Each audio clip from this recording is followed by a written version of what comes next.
UVCE Chronicles, sing it loud. Echoes of our past we're proud. From the heart of Bangalore to the world we soar. A very warm welcome to all the podcast viewers. I am Asshray Sudhakar from 5th Sem Electronics and Communication Engineering, and we are back with another exciting episode of UVC Chronicles. In today's episode, we are joined by Dr. K.B. Raja, sir. Sir, at UVC Chronicles, we believe nothing is better than the first-hand introduction of the guest. So, can you please give a first-hand introduction about yourself? Yeah, thank you very much, Ashley. I am very excited to join podcast of this UVC Chronicle. I am Dr. K.B. Raja, Professor, Department of Electronics and Communication Engineering, UVCE, Bangalore. I am a distinguished academician, researcher, and administrator, renowned for my contribution to the research in biometric security and signal processing, and my transformative impact on engineering education at UVCE Bangalore. I've completed my SSLC and PUC from SG Junior College, Ballari, in the year 1976 and 1978, respectively. I joined UVC in the year 1978 to be Electronics and Communication Engineering, that is 47 years back. During those days, the entrance exam was not there, and very few engineering colleges were there in Karnataka. That too in Bangalore, only four engineering colleges like UVC, BMS, RV, and Ramaya. During those days, the selection was based on purely PCM percentage. Okay. And the director of technical education himself was interviewing students, PUC students. So I've been called inside director of technical education. Mr. Gowda was there. I remember very well. Then he called me, ಯಾವ branch ಬೇಕ್ರಿ ನಿಮ್ಗೆ? And then he asked me. Then I said, electronics ಬೇಕು sir. ರೀ ಸಿವಿಲ್ಗೆ ಹೋಗ್ರಿ, ಚೆನ್ನಾಗಿರ್ತದೆ, ಅದು civil government job ಸಿಗ್ತದೆ. Then is no no sir, ನನಗೆ ಇದೇ ಬೇಕು, ಎಲೆಕ್ಟ್ರಾನಿಕ್ಸೇ ಬೇಕು. ಹಾಗೆ ದೆನ್ ಸೈಡ್ ಆಯ್ತು, ಎಲೆಕ್ಟ್ರಾನಿಕ್ಸ್ ಯಾವ ಕಾಲೇಜ್ ಬೇಕು? BMS ಕೊಡಿ ಸರ್. BMS ಹಾಕ್ರಿ, UVC ಇಲ್ಲೇ ಪಕ್ಕದಲ್ಲಿದೆ, ಇಲ್ಲಿ ಹೊರಗಡೆ ಹೋಗಿ ನೋಡ್ರಿ, ಕಾಣಿಸ್ತಾ ಇರ್ತದೆ ರೆಡ್ ಬಿಲ್ಡಿಂಗ್, ಗೌರ್ಮೆಂಟ್ ಕಾಲೇಜ್, ಹೋಗ್ರಿ. You are from rural background, go join UVC. UVC is the best college, number one college in Kannada, go join. Then he said, then we were not having any choice. Then he allotted seat. Then I joined UVC in the 1978.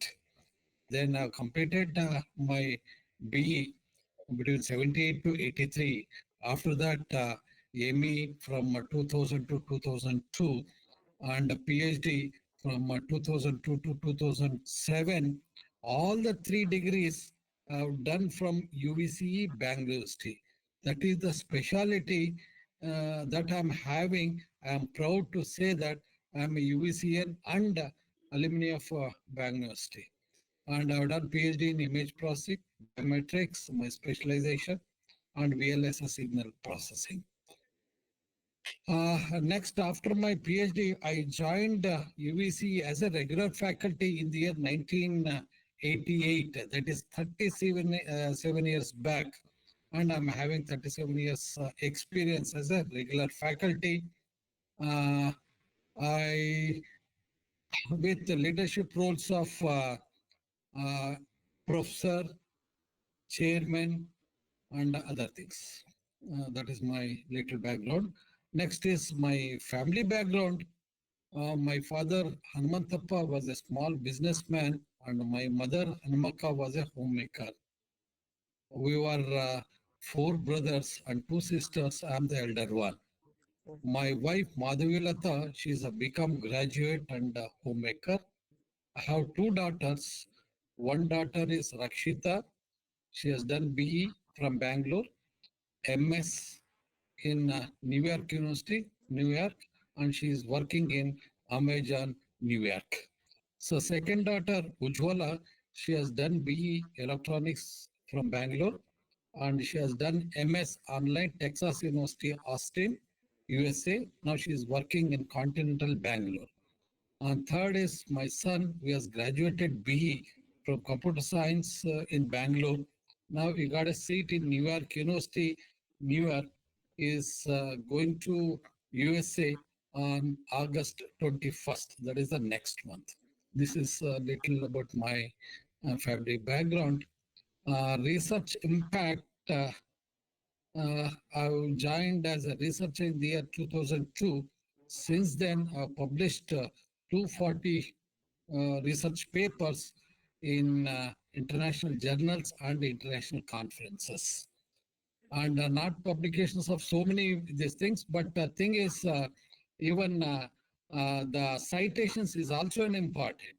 So therefore, that my Google Scholar citations 2,595 citations, H index 24, I-10 index 69.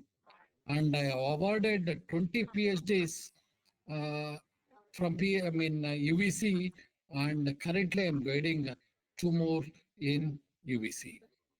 Next, administrative leadership, chairman, Department of Electronics and Communication Engineering, two times, placement officer one time between 2013 to 2016 in UVCE. In my resume, I've achieved 100% placements for eligible students. As well as I've created a record of 1,000 placement office offers to the students. So that is the highest in UVC history. And so far it's not broken, and it is a record even now also. Okay. Next is I was a chairman BOS, BOE, and also BOE chairman PG, PhD, UG. And next, key roles in academics and other government bodies. One is a member coordinator, NAC peer team, that is a National Assessment and Accreditation Council. Academic Senate member, VTU, Belgaum. Chairman, Local Inquiry Committee, LIC, VTU. A steering committee member, Bangalore City Road Safety and Traffic Management, Bangalore City Police. Member, Technical Advisor Committee, Mega City Policing to install CC cameras in Bangalore. Member, POC Committee for the tender phase 2 in Mangalore Smart City, Mangalore, Karnataka. I received several awards and honors. Best Paper Presentation Award in IEEE International Conference on Image Signal Processing and Communication at Nanyang Technological University, NTU, Singapore in the year 2019. Excellent Paper Award in Bangalore International Conference in Bangalore in the year 2016. Best Paper Presentation Award in SPIE 6th International Conference in London, UK in the year 2013. Best Paper Award contributed in 14th IEEE ADCOM NITK Surathkal in the year 2007. And also, I got a Best Educationalist Public Relation Council of India, that is Samvahana Award 2018. Okay, these are the things. I visited abroad 6 countries for the research purpose. The first is in the year 2023, I visited USA, and in the USA, I visited New York University. Because in the New York University, my daughter as well as my son-in-law, they have studied MS in the university. Hence, they took me to that university. They have introduced me to professors of computer engineering as well as computer science. Then those professors, they took me to various laboratories and library in that university. I was really happy. And when you see the infrastructure there in US University, it was astonished. that they are having so many labs and they are doing research and they are doing research on real-time applications like image processing, so many this thing and fantastic laboratories. We cannot even compare because I visited so many IITs, IAS, I know also, but that university is fantastic. So therefore, I thought their world ranking is 39 in the world, New York University. The second university I visited in this thing is uh,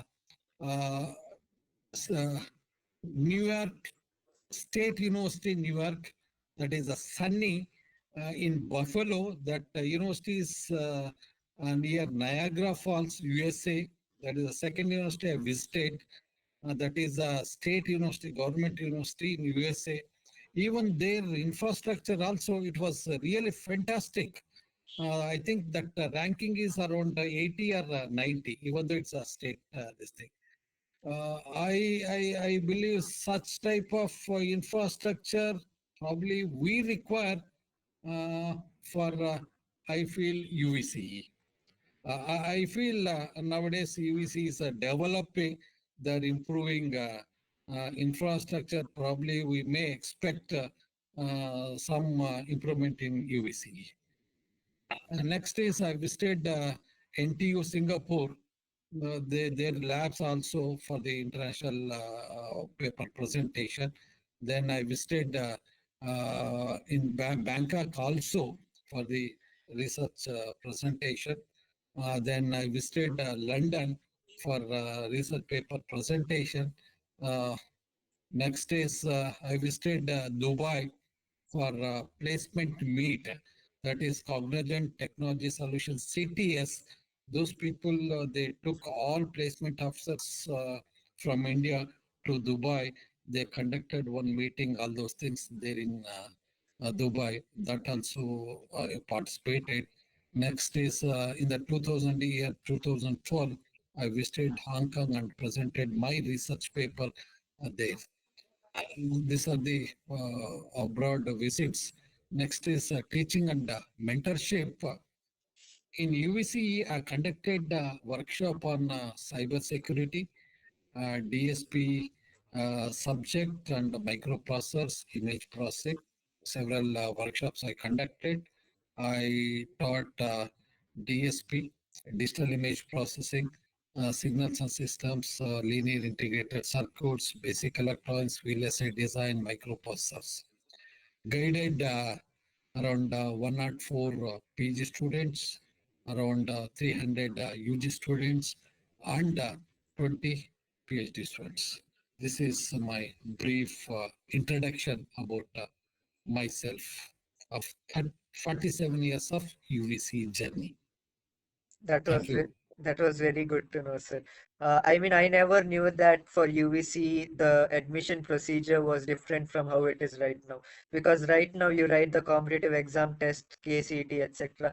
I never knew that long back the procedures were different, and you had to speak to the uh, The Director of Technical Education. director of technical education. It was really nice knowing that as well. And But also, yeah, those days only very candidates are very less. uh-huh, Nowadays it is in terms of lakhs. yes, During those days only thousands. That's all.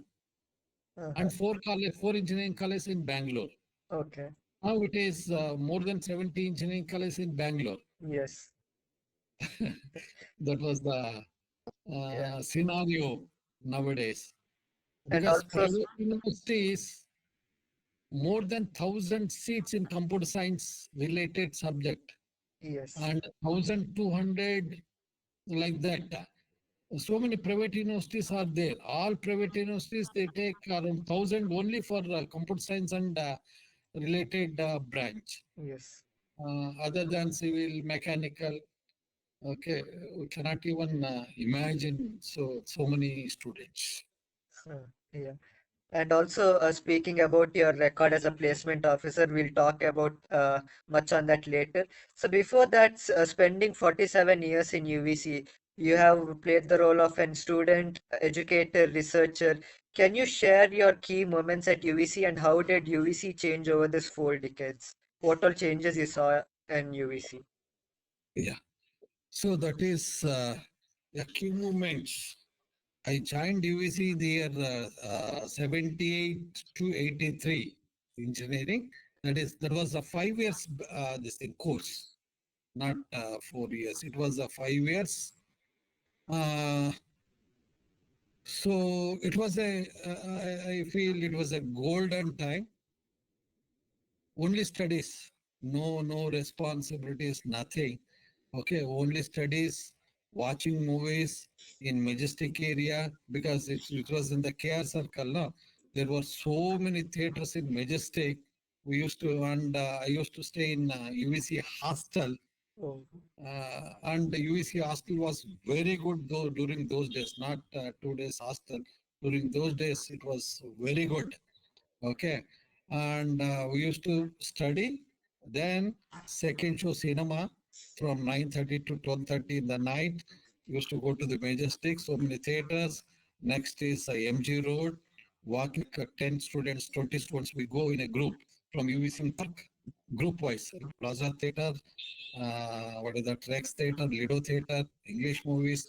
Then after 12 o'clock, we come through Carbon Park and see, that was a golden time that for 5 years. Next is 93, I completed my engineering. Next, 84 to 88, I worked as a teaching assistant in UVC for say 3 months or 4 months. After that, I joined as a service engineer in Bush TV because the TV was what had come on in the year 1984. The Bush TV was there, Dynor TV was there, the Solidar TV was there. Then it was totally new concept during those days. Then as a service engineer, I joined the company called Bush. They were manufacturing TV as a service engineer, and I was there for 6 months. Then I thought it's not a good job for me. Then again, I came back to UVC and served as a temporary lecturer. After that, in the year 1978, that is, I remember 7th April 1988, I joined as a regular lecturer. Okay. Then after that, associate professor in the year 2001, professor in the year 2009.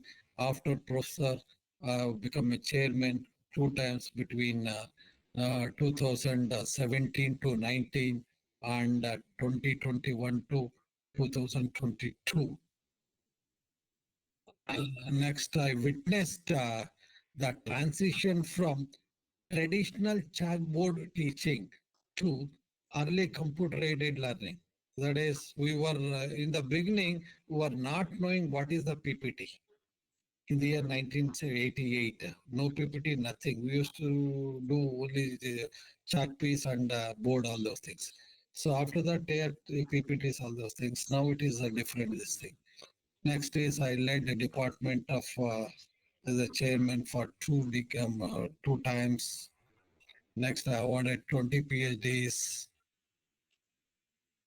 Next, publications also published in a very good journals, having a very good impact factor, as well as my one paper it been referred by more than 300 PhD scholars all over the world. It is the highest in UVC.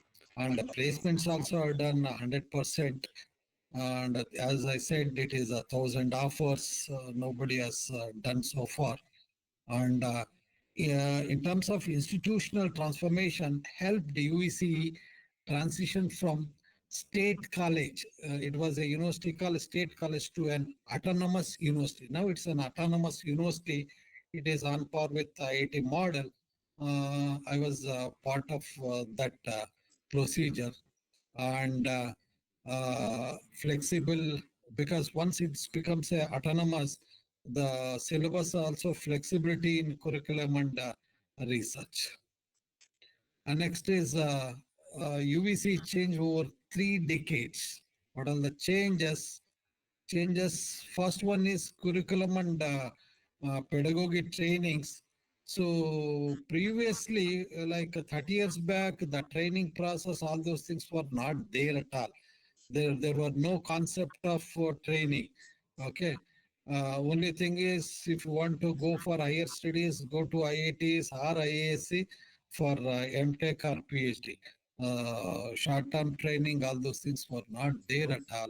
So it's been introduced. So that is curriculum and pedagogy shifted from theoretical role to project-based interdisciplinary education.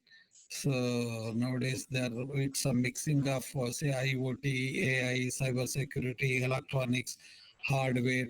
It is a combination of all the three, four branches like computer science, electrical, electronics, mechanical, even civil people also they joined and doing combined projects for the robotics, all those things.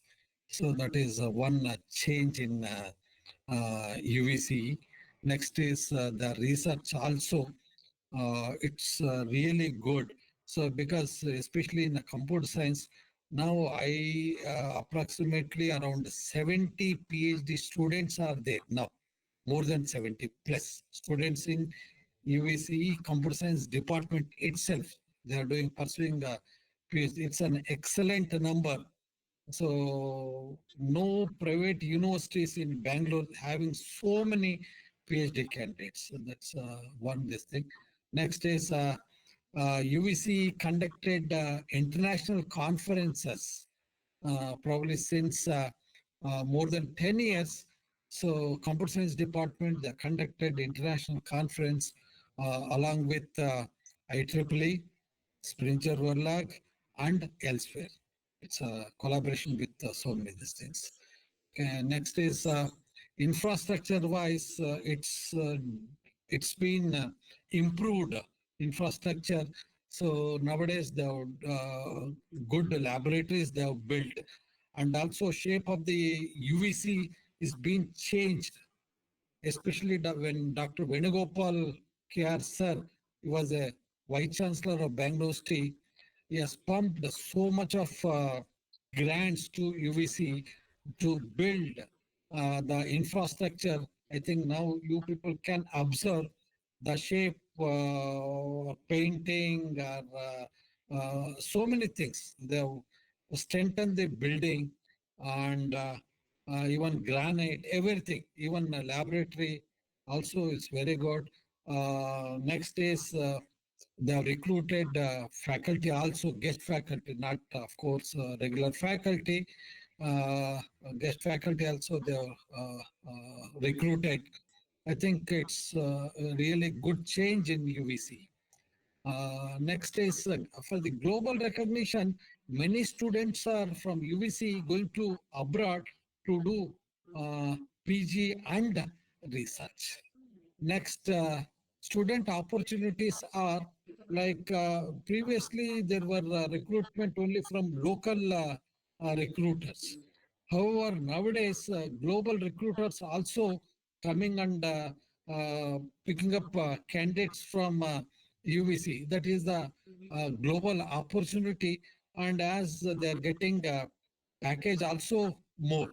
I think 3 years back we have seen one girl got around 55 or 60 lakhs package, that to rural background girl. Okay, that is a globalization. I think it's happening. It's a good to know that UVC is progressing. That is this is the thing that is now overall shape of UVC has changed in 3 decades. That's what my observation as a senior faculty member. Yes. Even recently, like just after you retired, they have been painting the electronics block. So the rooms, they have been painting. So it's navy blue color now on the bottom, and on top it's cream color. Even the LH, they have been painting, and the window panes, etc. They are changing it with replacing it with new ones. On granite also, I think they are putting Yeah. in electronic classrooms, Yes. Yes. granite. Ha, ha, ha. That's one good sign of improvement, I feel. Yes, sir. Correct. And also, so many of your works explore biometric in security system.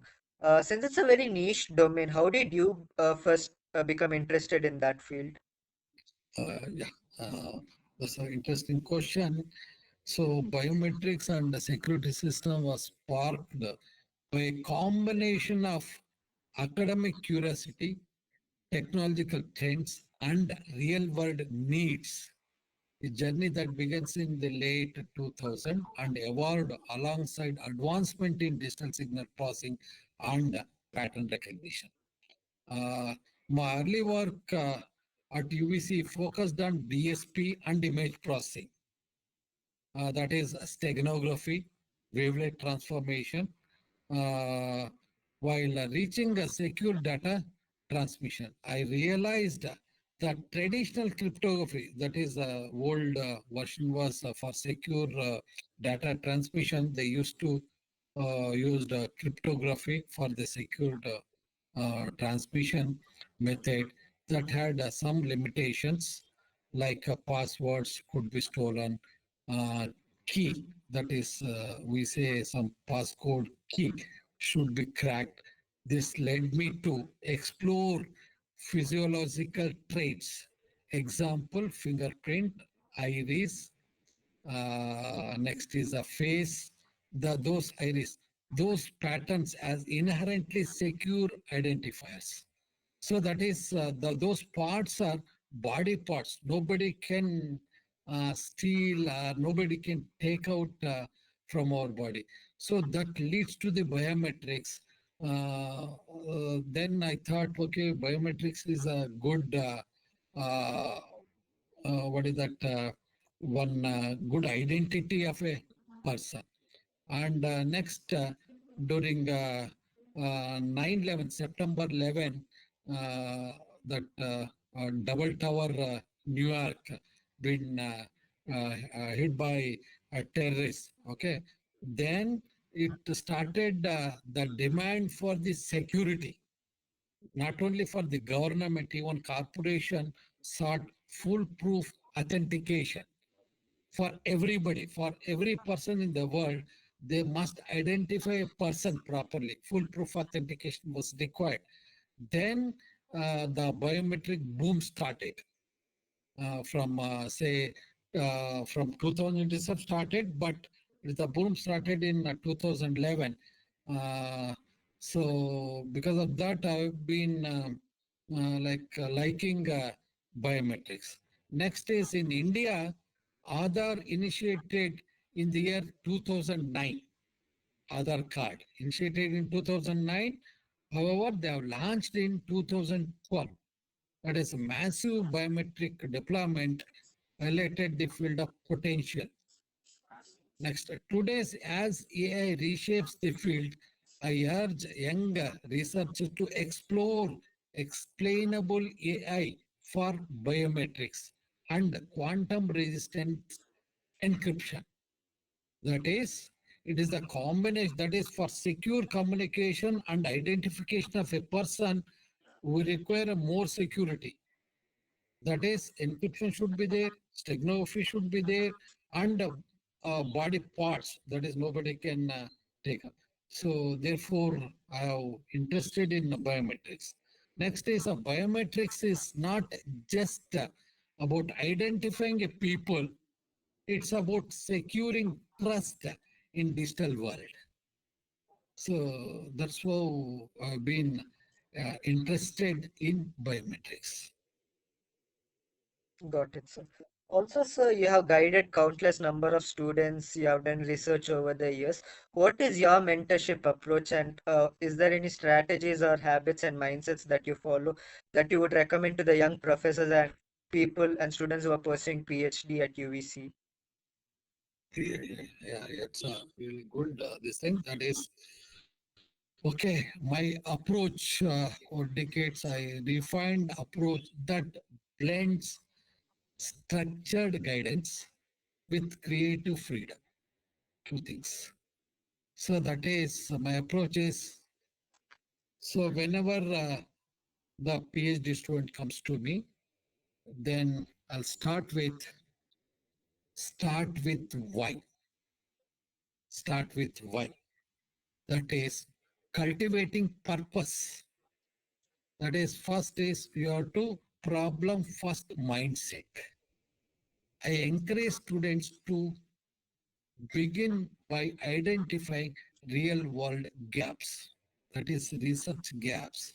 They have to identify what is required for the world, what is required for human beings, betterment of human beings.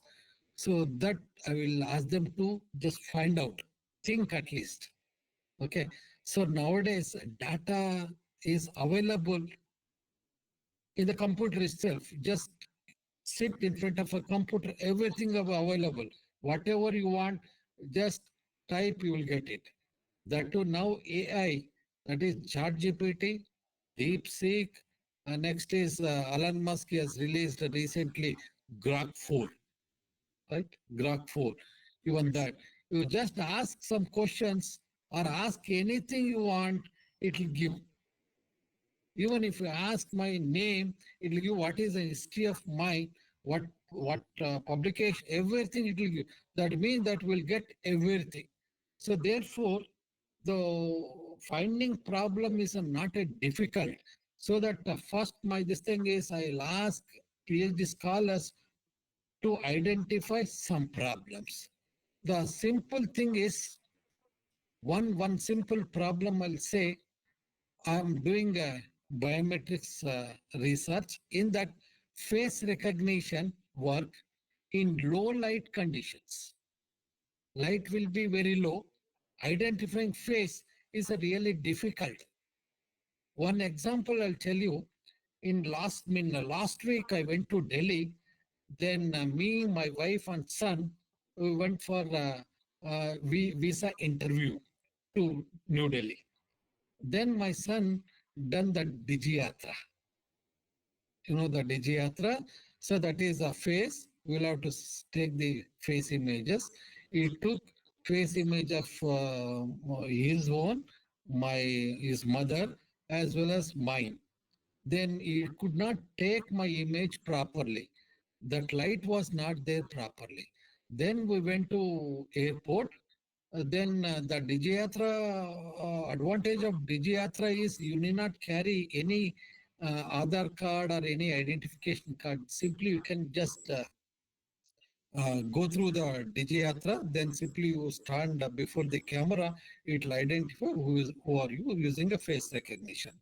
See, it identified me and my wife, my son and my wife, whereas me, it's not identified. So then he tried 2 times, then it was not identifying. He says, no, you are not a person. Then I showed my ticket as well as my ID card.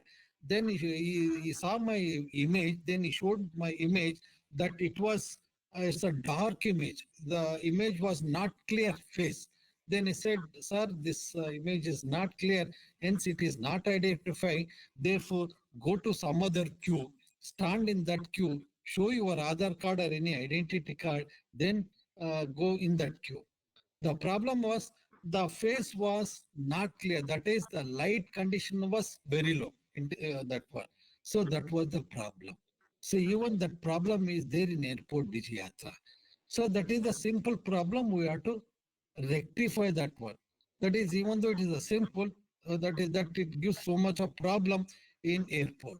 So what is that? My this thing is I'm telling PhD scholars identify small things and find a solution for that.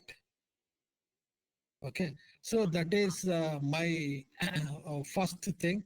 Next is do some research and connect to societal impact, which will impact society in this thing.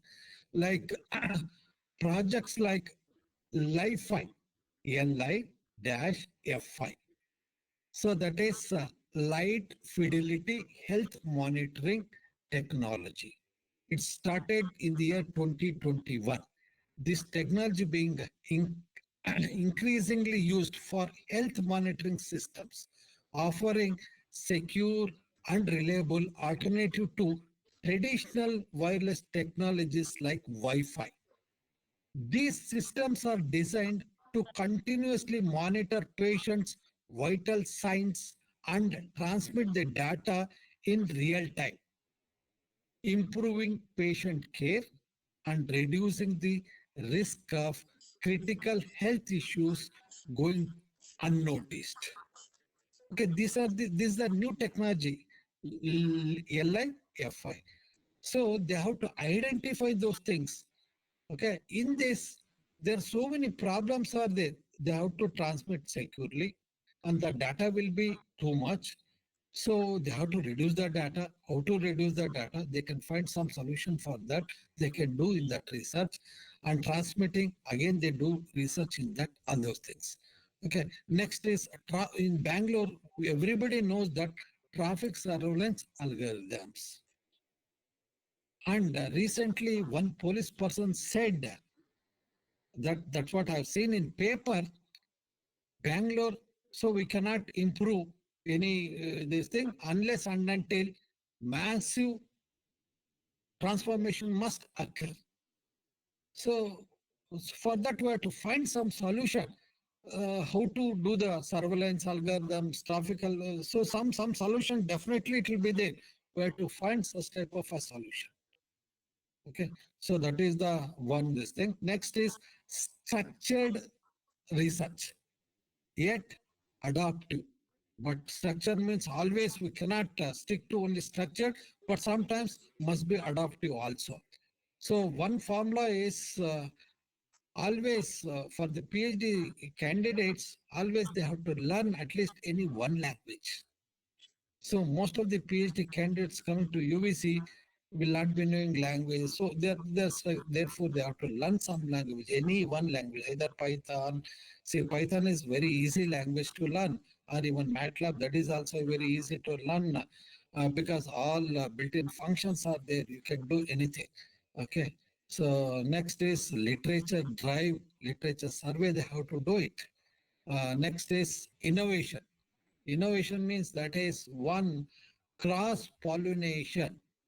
Pollination means already we have two technologies. It is available in recent literature.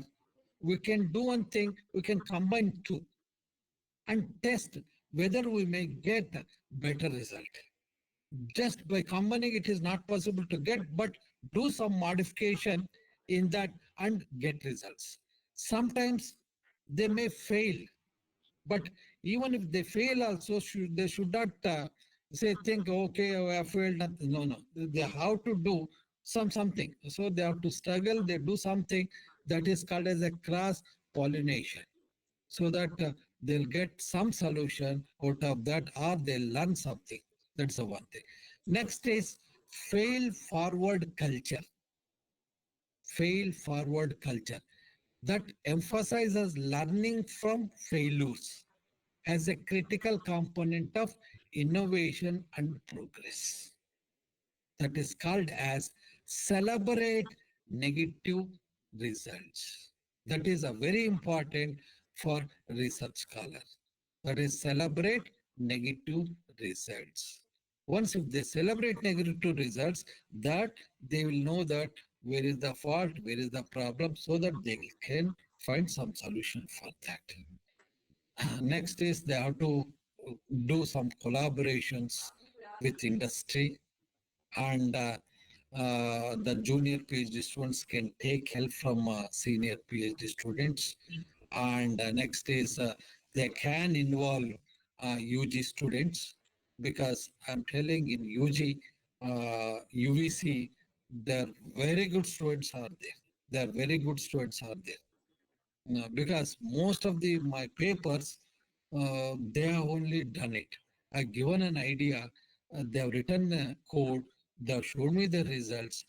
Then I also corrected the codes, all those things. Okay. Then we have involved in writing paper, everything. It was a combination of like student and teacher, all those things. You can do such type of things. Okay. Next is uh, principles of this thing is guide, that is a supervisor guide. Just he has to give the directions, but PhD student should navigate, and he should not expect everything from research guide. Research guide should direct, okay, this is the thing, this is the path, this is the path, go in that path. Sometimes that path may not be correct. Okay, something may be there. Then he has to take next path and he has to succeed. And guide should support during his setbacks. Because my paper I published in 2005, that paper was rejected 3 times. The paper was rejected 3 times. They have given reason. What was the reason why rejecting? Then those questions we have done, we have modified and we have answered all questions, then modified all those things, then submitted. Fourth time, it's been accepted. That paper been cited by around 400 PhD scholars all over the world. Okay, that type of things we have to do these things. Okay, Sure, sir. okay. I'm sure that advice would have been very useful for all the PhD scholars who are watching this video. And also, sir, if you don't mind, what does your personal routine look like? Because you still stay focused and productive. Is there any specific habits or philosophies you follow? See, my habits is disciplined work. Okay, uh, that is consistency, disciplined, hardworking. Okay, not only hardworking, smart work should also be there. Simply hardworking, modern to even do something. No, no, smart also should be required. So my routine work is like daily routine work is 5:30 a.m. to 7:30 a.m. Physical and mental warm up, walking and exercise. 7:30 to 8:30, 1 hour, reading newspaper, checking mails and WhatsApp. Why checking mails mean the UVC students, most of the UVC students, they go to do MS in USA. Many students, they come to me and they ask for LOS, letter of recommendation. Okay. So every student, they used to apply for maybe 10 universities or 12 universities or 15 universities and for different courses in each university. That means that every student will have 20 colleges or universities. Okay. Every day I get mails how to do recommendation for them. For student, each student 20 times. How to see that mail. Otherwise, it will be a problem for students. If I don't recommend or don't send recommendation letter, again it will be a problem. It will be delayed. It will be so. Therefore, I'm very punctual, and I'll see in such a way that if today comes means within 24 hours or 48 hours, immediately I'll upload LWAR with recommendations. So therefore, 7:30 to 8:30, that I'll do it. Of course, with a little WhatsApp. Next is between 10 a.m. to 4 p.m. I'll be in the college. I'll be teaching. I'll be interacting with UG students, PG students, as well as PhD students. Next, I'll come home. Then 5:30 p.m. to 8:30 p.m. I do research and writing the papers, reviewing all those things. Normally, I don't see TV, all those things till 8:30. Then 8:30, post 8:30, unplug. Then I'll stop everything. Then my work, that is my residential, this thing, then I'll be with my family. I'll watch TV, movie, all those things. Okay. Next is Sunday, total rest. Okay. Previously, I used to work even Sundays also. uh, I think you remember, or for your batch or your senior batch, I taught even Sunday also Yes, DSP. sir. Yeah. Yeah, because the the content or syllabus was too much. It took around 70 hours. I could not even complete because the DSP means the last portion is digital filters. Okay, that's why I've taken class on Sundays also. Okay, but whereas nowadays Sunday, no. I'll do my small these things. Next is philosophies. 1% daily progress. That is my philosophy. 1%. So that is small, consistent steps in research. That is writing 200 words per day. That's my this thing. That is that gives 1% probably daily progress. That is enough. Next is do some coding. Even now, even of 65 years, even now also I'm doing Python coding. I'll be doing some small projects. I'll be doing things. Next is now recently I joined AI course also. Okay, I'm learning some AI course. Okay, that type of things. Next is uh, spending 1 hour daily in guiding PhD students. Sometimes online I'll guide them because the 30th June I retired. After that, I'm not coming to the college. Sometimes I come, sometimes no. So during that time, I discuss with the PhD students. Two more students are there online only. Okay, next is health is equals to productivity. That is my concept. That is every 90 minutes of work, 5 minutes, that is a break. That's my break. 90 minutes, take a break. One reminder will be there. Every 90 minutes, it will give the ring so that I'll take a break of 5 minutes. After two sessions, 15 minutes break so that I can do the research paper as well as even I'm doing some coding also, even that also requires some of these things. Next, inspirational touchstones. Swami Vivekananda's focus on work as worship. Seeing research as a service. That's my this thing. That is research is very important. Next is Thomas Edison's iterative mindset. That's a very this thing. That is, he says, I have not failed because after 10,000 iterations also, he was not, he didn't get results. Okay. Therefore, he said, I have not failed. I have found 10,000 ways that won't work. Okay, so that means that this young PhD candidate, they should not feel it.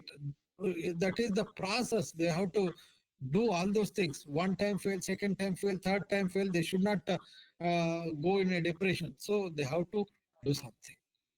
So final thought is balance discipline with joy and let curiosity be your compass. That's my this That was indeed a very disciplined timeline nowadays, thing. and a Yeah, very motivating one as well. Now, coming to the second last question, and I personally very much wanted to ask you this, like your term during the TP office, it was a record-setting one. So, can you share experience about you being the placement officer for our college? How was yeah, it? yeah. It, I was a placement officer between 2013 to 2016. The placement officer work is not so easy. So I used to visit, I mean, during all 3.5 years, 3 years, 3 months, I was a placement officer.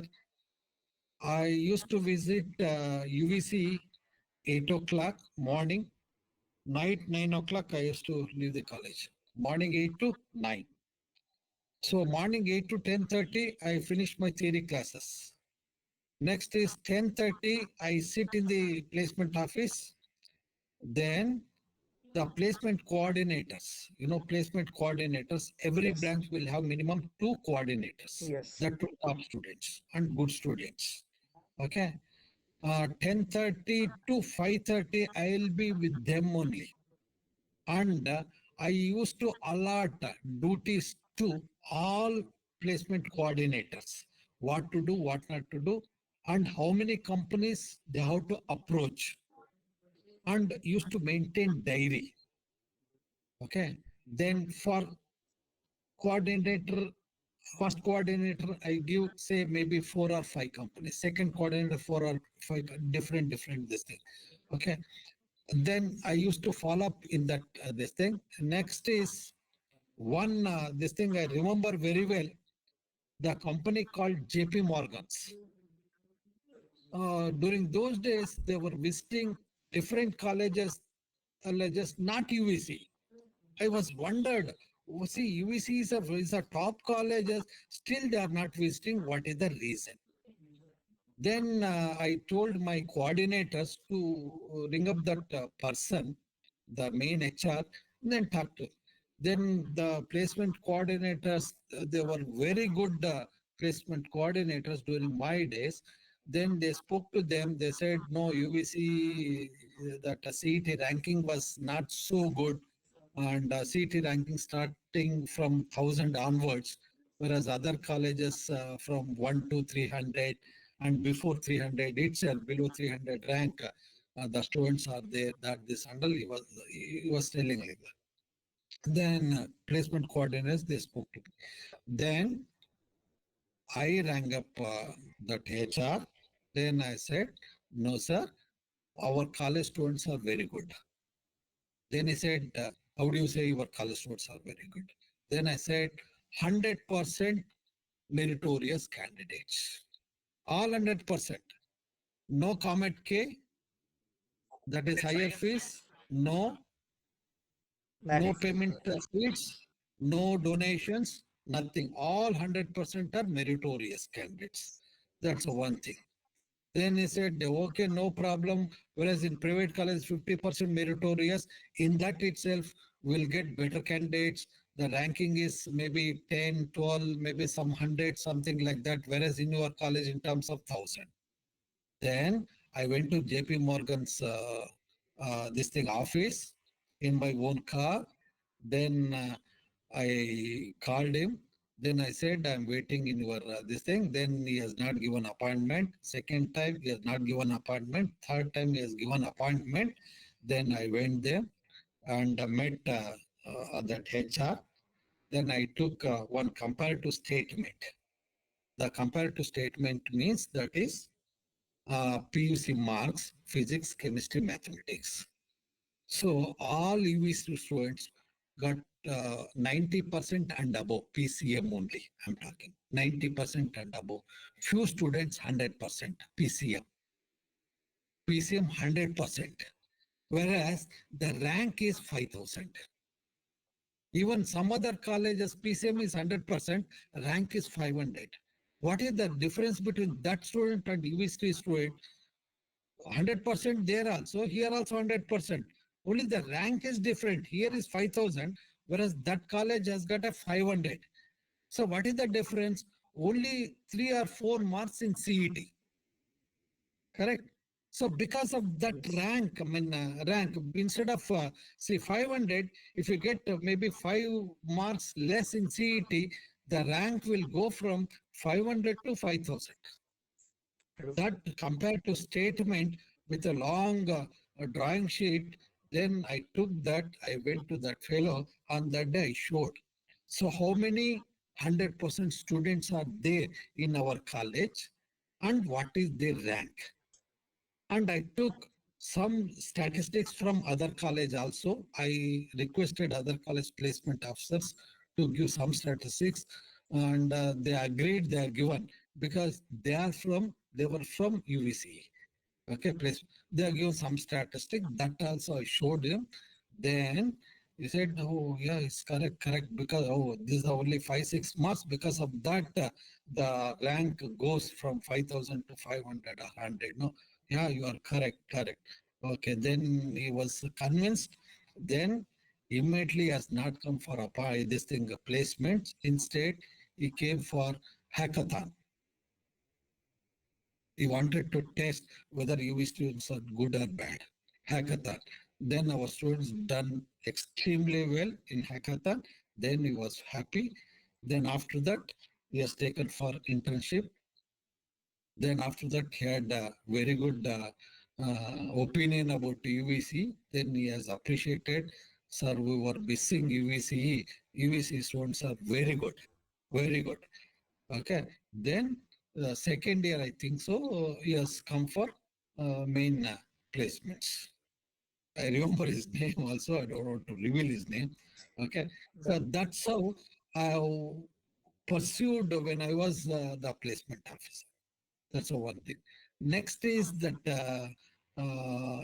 TCS or Cognizant Technology. That's all mass companies. They recruit maybe 100, 200, something like that.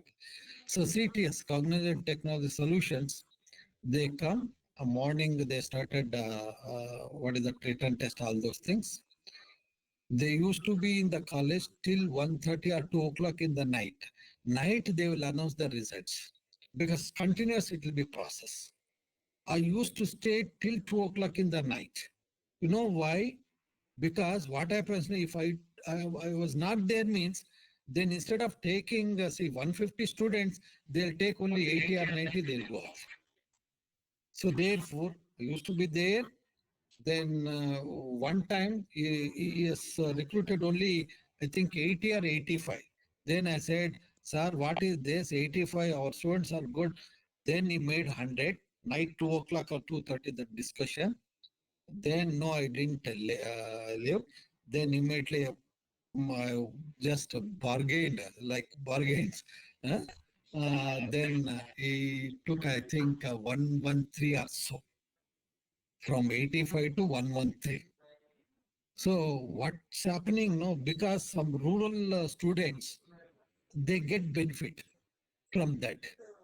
Because for other industries, for mass companies, it fits for rural background.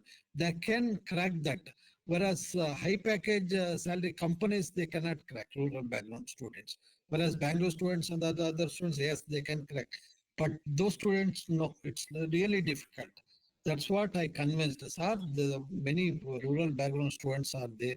Please take those students also. Then they have increased to more than 100. That's all. Then after that, say around 3 o'clock, then I took them to Avenue Road. In the Avenue Road, the 24 hours in footpath, this thing will be there. That coffee, tea will be there. The 24 hours will be there, even now also. Okay. I took them to Avenue Road. We got, coffee, tea, something there. Then they went. Then I came to home around 3:30 home, 3:30 night. Okay. This was my journey.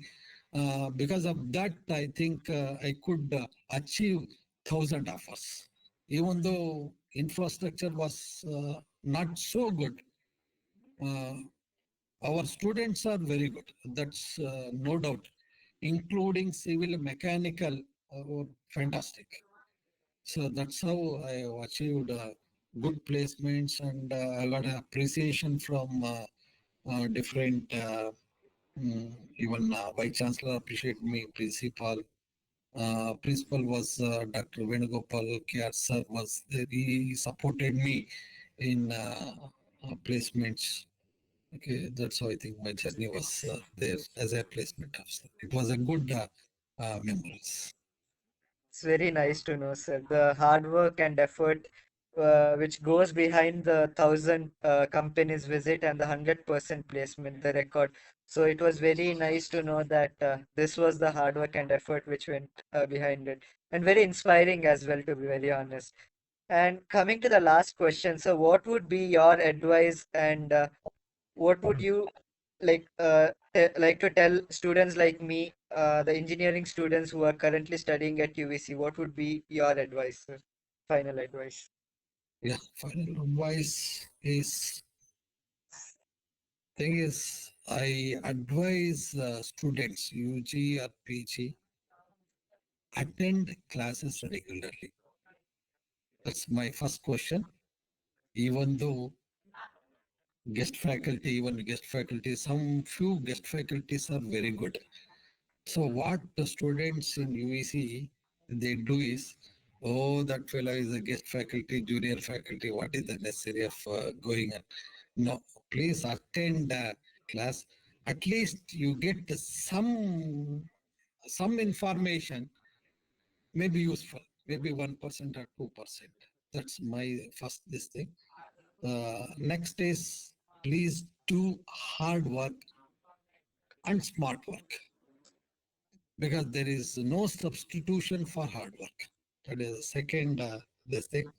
Next, the third is please use AI platforms. There are so many platforms are there. ChatGPT is there, DeepSeek is there, Grok 4 is there. There are so many nowadays.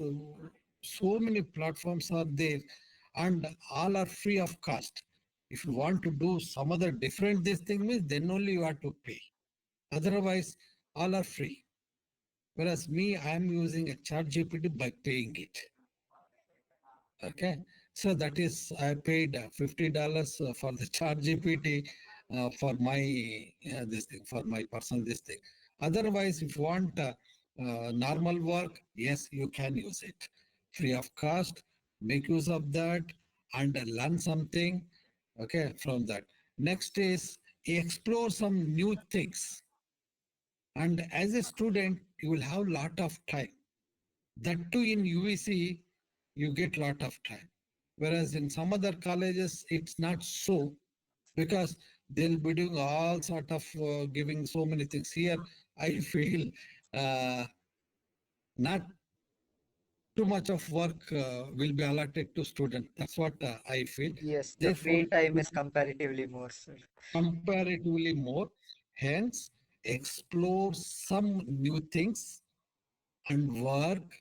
And nowadays, AI, if you know AI and other things, getting jobs really very good.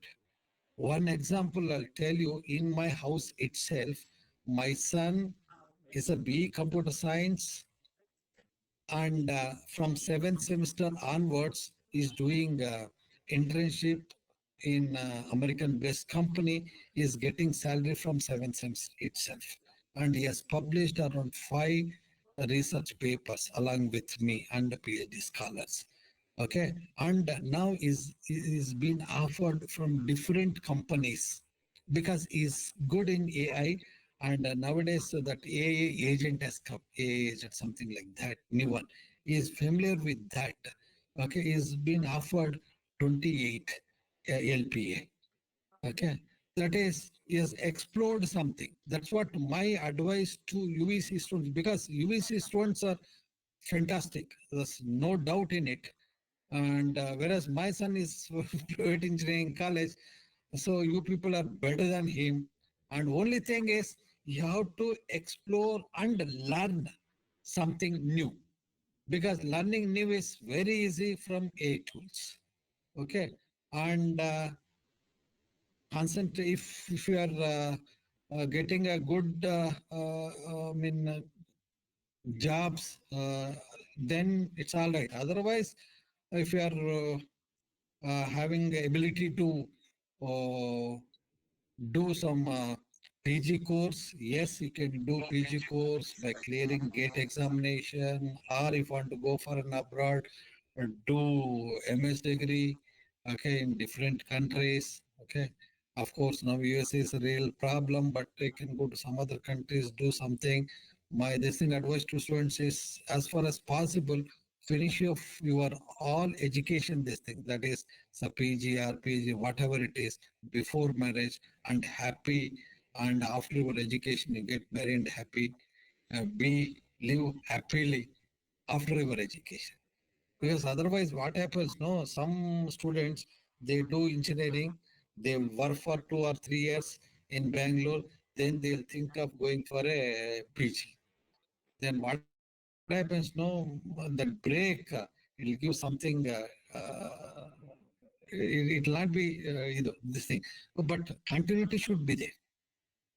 So in some families, they may not be able to go for higher studies. Otherwise, if you're good, yes, you can continue for further studies, and you can settle in a better way. Because in companies also, definitely they respect higher studies. Higher studies. Of course, nowadays UG also very good, because just 3 days back I met one UVC alumni. Okay, he was my student in electronics. He's working in startup company in Bangalore. He was just 4 years back only has completed. He's getting 60 plus LPA. It's really very good. And of course, that boy was very good. Still, he's not married now. Probably wants to marry. Okay, that means that the hard work, there is no substitute for hard work. Please do hard work, smart work, and update knowledge, explore new things. Then the opportunities will be there. Ocean of opportunities. That's my advice. Got it, sir. It was really insightful and very motivating as well, whatever you spoke right now. And I'm sure it would motivate all the students like me who are watching this podcast. And to the podcast viewers, I would also like to let you all know that currently I'm in my fifth sem. KB Raja sir, whom we affectionately call KBR sir, he had taught me DSP, digital signal processing, in my third sem, which was really a very challenging subject. But then because of KBR sir, he just simplified everything, and his notes, your notes were really, really good and helpful. We have kept those notes for our juniors so that they can refer and make really good use of it, sir. And this podcast, it was really a privilege to, be the host for this particular podcast and take your interview sort of thing. So thank you. Thanks a lot, sir. Thank you. Thank you for giving me this opportunity. Thank you very much. Thank you, sir.